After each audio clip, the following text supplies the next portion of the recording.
Break के बाद एक बार फिर से आप सभी दर्शकों का अन्नदाता कार्यक्रम में स्वागत है।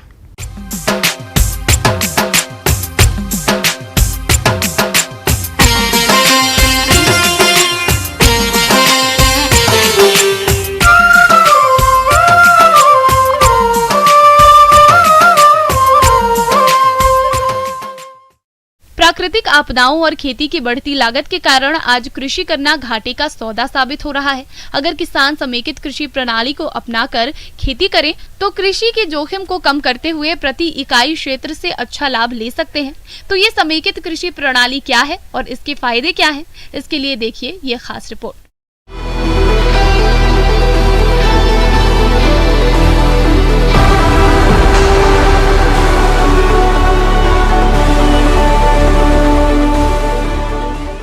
हमारे प्यारे किसान भाइयों नमस्कार।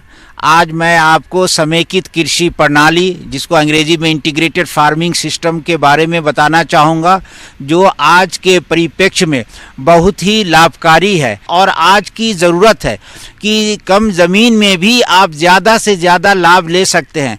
हमारे किसान भाई तो कृषि प्रणाली अपनाते हैं, किसान भाई हमारे खेती करते हैं, उद्यान की खेती करते हैं, मगर समेकित कृषि प्रणाली से उन्हें बहुत लाभ होगा और दुगुना लाभ होगा। सबसे पहले आप यह जान लें कि समेकित कृषि प्रणाली है क्या। समेकित कृषि प्रणाली एक ऐसी तकनीक है जिसमें खेतीबाड़ी से जुड़े दो या दो से अधिक उद्यमों को इस प्रकार व्यवस्थित करते हैं जिससे वे एक दूसरे को लाभ पहुंचाएं और लागत में भी कमी हो। समेकित कृषि प्रणाली किसानों के पास उपलब्ध संसाधनों, बाजार मांग और पूंजी पर निर्भर करती है। यूँ तो इसके बहुत से मॉडल हैं, जिनमें फसल आधारित मॉडल, पशु व्यवसाय आधारित मॉडल, तालाब आधारित मॉडल, वन आधारित मॉडल, बागवानी आधारित मॉडल काफी प्रचलित है।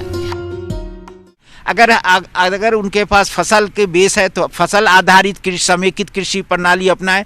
जमीन कम है, मुर्गी पालन, बकरी पालन करना चाहते हैं तो लाइव स्टॉक बेस ये समेकित कृषि प्रणाली अपनाएं। अगर उनके पास तालाब है तो बत्तख, सांप, मछली पालन समेकित कृषि प्रणाली अपना सकते हैं। साथ में इसमें आप है ना औषधि पौधे भी लगा सकते हैं और इसमें कई आज के दिनों में ऑर्गेनिक सब्जी उसके बेस पर भी आप है ना आधारित कृषि प्रणाली अपना सकते हैं। उसी के किनारे आप मशरूम की खेती करें।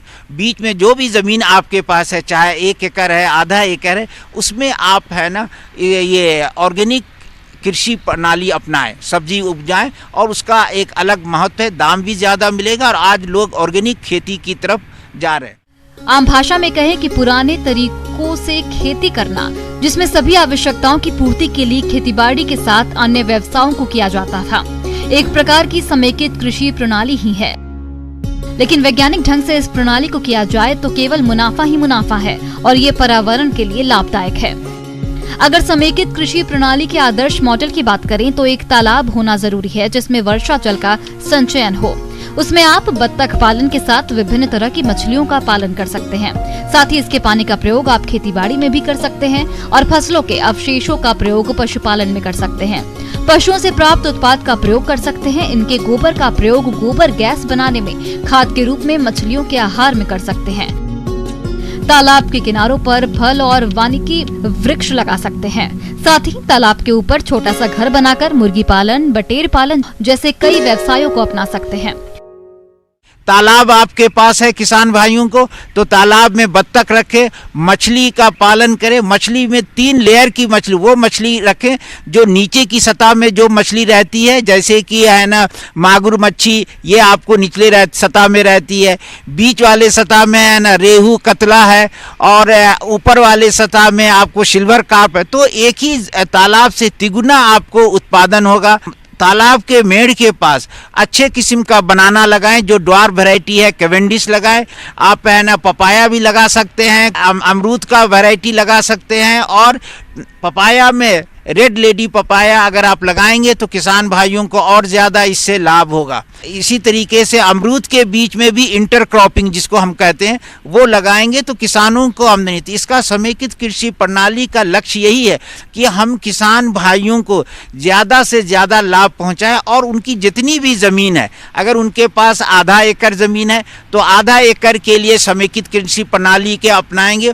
उसमें वो लिखेंगे कि अगर उनके पास फसल उत्पादन करना है तो फसल उत्पादन करें, उसके बगल में वो पौधा का उत्पादन करें, उद्यान पौधा उसमें लगाएं, फ्रूट्स के पौधे लगाएं और जो ज़मीन बची हुई है उसमें पोल्ट्री करें, मुर्गी पालन करें। कड़कनाथ आज के दिनों में ज़्यादा फायदे की चीज़ है। मुर्गी तो पालते हैं हमारे किसान भाई, मगर अब देखना है किसान भाइयों की हमें किस में ज़्यादा लाभ होगा, कि वो ज़्यादा से ज़्यादा वो फसल लगाएं जिससे उसमें लाभ हो। मधुमक्खी के 5 बॉक्स लगा लेंगे तो उनको है ना उसमें शहद निकलेगा, 40 केजी से 50 केजी उनसे शहद निकलेगा। तो इसका मकसद ये है समेकित कृषि प्रणाली में कि हम जो भी उसमें हम लगाएं ज़्यादा से ज़्यादा कंपोनेंट उसमें यूज़ कर सकते हैं, क्योंकि समेकित कृषि प्रणाली में बाहर से खाद देने की ज़रूरत नहीं पड़ती है। और इससे जो गोबर, जैसे अगर गाय आपने रखा तो उसका गोबर खाद में काम आएगा, उसी से हम वर्मी कंपोस्ट बना लेंगे। जो बाज़ार में आपको 10 रुपये किलो मिलता है वर्मी कंपोस्ट, वो आप खुद तैयार करेंगे। जब वर्मी कंपोस्ट आप गोबर से बनाएंगे तो आप वर्मी वाष्प भी आप बेच सकते हैं, फिर वर्मी भी बेच सकते हैं जिसको हम कहते हैं केचुआ खाद, जो आसान से। तो हमारे यहाँ जो मॉडल है उसमें किसान हमारे रह रहे हैं, तो एक किसान परिवार अपने आप को उस जो उनके पास ज़मीन है उसी आधारित समेकित कृषि प्रणाली अपनाए। समेकित कृषि प्रणाली से हम पर्यावरण को हो रहे नुकसान पर बहुत हद तक काबू पा सकते हैं। उपलब्ध संसाधनों का विवेकपूर्ण दोहन करते हुए अपनी आय में वृद्धि कर सकते हैं।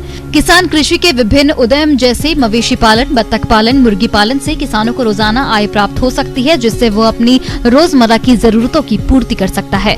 समय और क्षेत्र की मांग को जानकर अधिक लाभ कमा सकते हैं और आधुनिक तकनीक के द्वारा उर्वरकों और चारे के अत्यधिक खर्चे को भी कम कर सकते हैं, जिससे हमारी लागत कम और मुनाफा अधिक होगा। तो इस तरीके से हमारे किसान भाइयों को जागरूक होना होगा और समेकित कृषि प्रणाली को अपनाने की जरूरत है।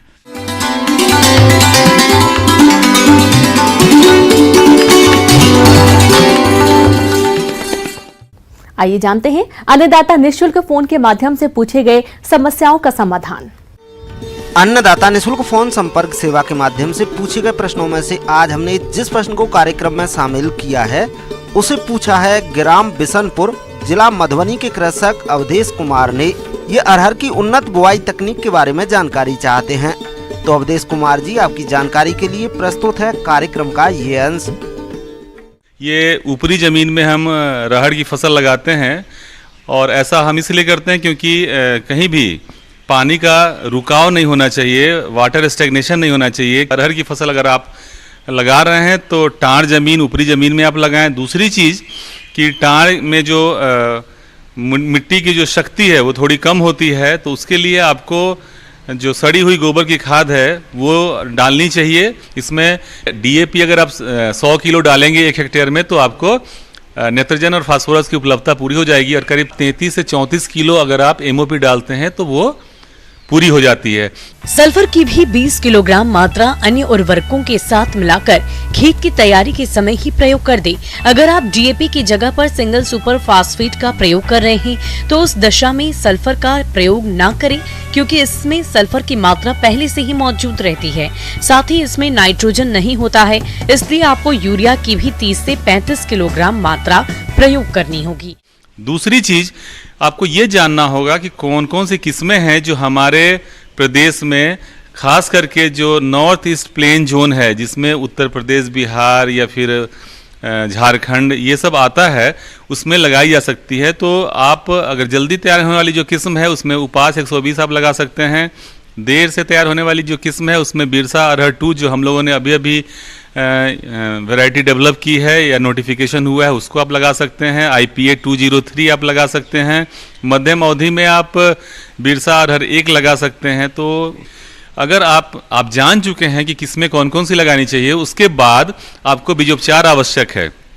बीजोपचार हमें पता है कि वो बीमारी या कीड़े मकोड़े को कम करता है, नहीं होने देता है। हम सभी जानते हैं कि 1 किलो बीज के लिए 2 ग्राम बेबिस्टीन दवा का इस्तेमाल करते हैं और जो फफूंदीनाशी ये दवा है जो हमें बचा लेती है हमारे फसल को। इसके अलावे हम कीड़े के लिए क्लोरोपायरीफास दवा का भी इस्तेमाल कर सकते हैं। साथ ही साथ दलहनी फसल में राइजोबियम कल्चर का बहुत बड़ा योगदान होता है। राइजोबियम का पैकेट मिलता है जिससे आप एक पैकेट से आधा एकड़ बीज को बड़े आराम से उपचारित कर सकते हैं। और इसके आगे हमें ये ध्यान देना होगा कि पौधे की संख्या सही होनी चाहिए, उसके लिए बीज दर जानना होगा। करीब 16 से 20 किलो प्रति हेक्टेयर बीज हम अरहर की लगाते हैं। मध्यम अवधि की जो किस्म है उसमें करीब 60 से 20 सेंटीमीटर, मतलब कतार से कतार की दूरी 60 सेंटीमीटर और पौधे से पौधे की दूरी 20 सेंटीमीटर। जो जल्दी तैयार वाली किस्म है उसमें 45 सेंटीमीटर आप कतार से कतार की दूरी रख सकते हैं।